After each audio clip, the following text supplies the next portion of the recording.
کہ واجبات کو صحیح طرح ادا کرتا ہے، تمام واجبات کو صحیح طرح اس نے، لباس صحیح ہے اس کا، جگہ صحیح ہے، قرار صحیح ہے، پڑھنے کا طریقہ صحیح ہے، پوری توجہ نماز کے اندر ہے۔ اب ان شرائط کے ساتھ جو انسان نماز کو ادا کر رہا ہے، تمام چیزوں کو صحیح طرح ادا کر رہا ہے، یہ شخص جب نماز کو ادا کرتا ہے تو عزیزان محترم، اس کی نماز جب پروردگار کی بارگاہ میں اوپر کی طرف جاتی ہے تو کس انداز سے جاتی ہے؟ یہ نماز نورانی حالت میں جاتی ہے، نور کی شکل میں جایا کرتی ہے آسمان کی طرف۔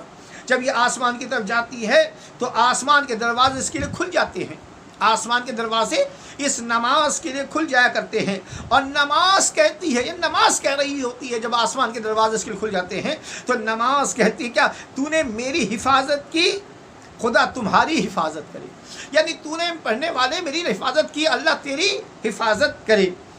اور ملائکہ کہتے، کیا کہتے ہیں ملائکہ؟ خدا بند اعلیٰ، خدا کی بند عالم کی بارگاہ میں ملائکہ کہتے ہیں کہ صلاۃ اور رحمت ہو، یعنی صلوات اور رحمت ہو کس کے اوپر؟ اس انسان کے اوپر جو نماز کو اس طرح ادا کرنے والا ہے۔ اور ایک انسان وہ ہے کہ جو نماز کو اس کے قواعد کے مطابق، شرائط کے مطابق ادا نہیں کرتا۔ جب وہ نماز کو ادا کرتا ہے، نماز جب جاتی ہے تو کس انداز سے جاتی ہے؟ وہ تاریک حالت میں جاتی ہے، وہ نورانی حالت میں نہیں جاتی، وہ تاریک حالت میں اوپر کی طرف جاتی ہے۔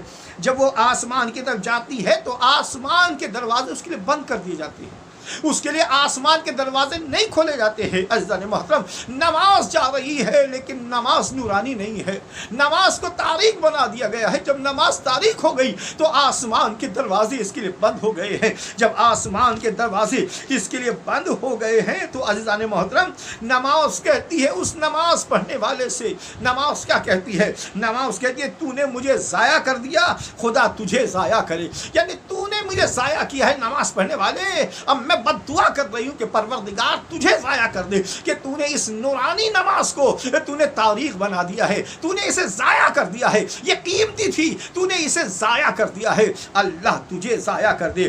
وہ نماز اس صورت میں مار دی جاتی، وہ نماز اس صورت میں اس انسان کے منہ پر مار دی جاتی ہے جو نماز پڑھنے والا ہے کہ عزیزان محترم، جو اس طرح کی نماز ادا کرتا ہے وہ یقین جان لے وہ نماز واپس آئے گی اور اس کے منہ پر مار دی جائے گی، اس حالت میں مار دی جائے گی کہ وہ خود بد دعا کر رہی ہوگی۔ تو آئیں اللہ کی بارگاہ میں دعا کرتے، معبود ہمیں صحیح طرح سے نماز پڑھنے کی توفیق عنایت فرما۔ پروردگار جو نماز کی شرائط ہیں ان شرائط کے ساتھ وقت معین پہ خضوع اور خشوع اور پوری پروردگار توجہی کے ساتھ ہمیں نماز پڑھنے کی توفیق عنایت فرما اور ہمیں حقیقی مسلین میں قرار فرما۔ والسلام علیکم ورحمۃ اللہ وبرکاتہ۔